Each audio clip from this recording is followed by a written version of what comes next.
Morning to everyone. और मैं आपको बता दूं कि आपके सामने एक बहुत गजब का सेंटेंस लिखा गया है जिसको हम लोग पढ़ेंगे। पहले देखिए, जिस शिक्षा के लिए हम सभी लोग अपना काम किया करते हैं, हर स्टूडेंट शिक्षा लेना चाहता है, तो वह क्यों लेना चाहता है वह आपके सामने एक सेंटेंस के माध्यम से प्रस्तुत है। Education is the most powerful weapon which you can use to change the world. अगर आप एजुकेट हो जाते हैं, अगर आप शिक्षा ग्रहण कर लेते हैं, तो मुझे लगता है कि आप चाहे तो पूरे वर्ल्ड को चेंज कर सकते हैं। क्योंकि बता भी दिया गया है, ये अकॉर्डिंग टू नेल्सन मंडेला जी हैं। जैसा कि आप नेल्सन मंडेला के बारे में भी थोड़ा बहुत जानते हैं कि वह सोशल रिफॉर्मर थे और उन्होंने इस बात को बोला था जो आपके सामने यहाँ प्रस्तुत है। और मैं आपको बता दूं, आज मेरा क्लास का फर्स्ट डे है, तो स्टार्टिंग है और यहाँ पे लिखा भी गया है कि 1 जनवरी 2023 और once again happy new year my dear smarties. और मैं इस बातों के साथ आज का क्लास स्टार्ट करने वाला हूँ।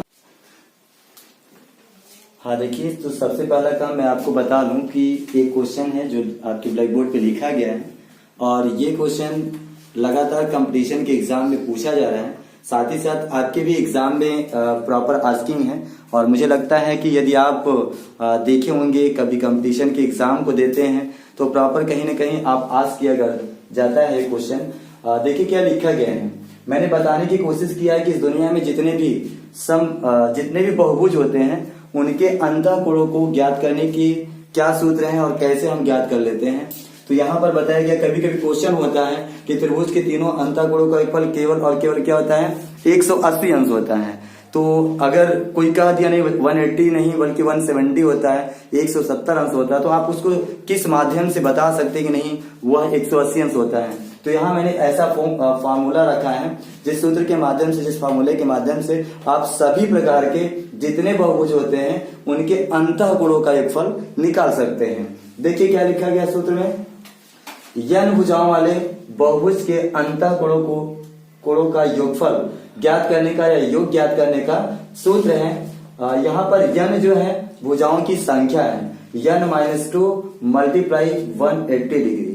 इसका मतलब n के स्थान पर जितने भुजाओं वाले आकृति की बात किया जाएगा, जितने भुजाओं वाले आकृतियों के अंतःकोणों को ज्ञात करने के लिए कहा जाएगा, वह n के स्थान पे आप रख देंगे और इसके बाद माइनस कर देंगे टू मल्टीप्लाई कर देंगे 180 से, उसका मान निकल जाएगा।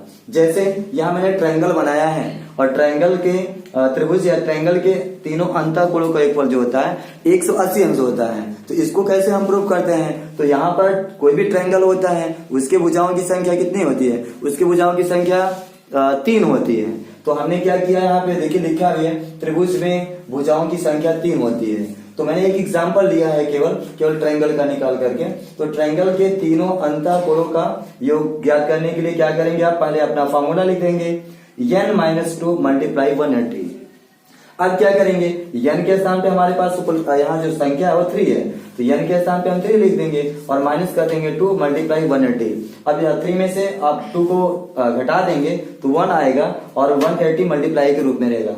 अब ये मल्टीप्लाई कर देंगे आप, तो आपका देखिए 180 आ गया। तो इससे सिद्ध होता है कि त्रिभुज में भुजाओं की संख्या 3, तो त्रिभुज के तीनों अंतःकोणों का योगफल जो होता है 180 आता है। तो ये बात यह नहीं कि त्रिभुज की बात है, बात यह है कि दुनिया के जितने भी बहुभुज हैं, अगर उनके अंतःकोणों का योगफल आपको ज्ञात करना है तो आपको कुछ नहीं करना है, केवल और केवल इस सूत्र में आप पहले पता कर लिए कि कितने भुजाओं का पूछ रहा है, तो n के स्थान पर वो भुजाओं की संख्या लिख देंगे। अक्सर मैंने देखा है कि कंपटीशन के एग्जाम में जैसे आप देते हैं एंट्रेंस के एग्जाम, उसमें त्रिभुज के स्थान पर चतुर्भुज, पंचभुज, खष्टभुज, 7 भुज या 10 भुजाओं वाले बहुभुज के अंतःकोणों का योगफल पूछता है। तो बहुत आसानी से आप यहाँ पर n का मान रख करके उनके अंतःकोणों का योगफल ज्ञात कर सकते हैं। और मुझे लगता है अब इसके बाद कभी भी एग्जाम में पूछा जाएगा तो अब बहुत आसानी के साथ उनके अंतःकोणों का योगफल निकाल लेंगे।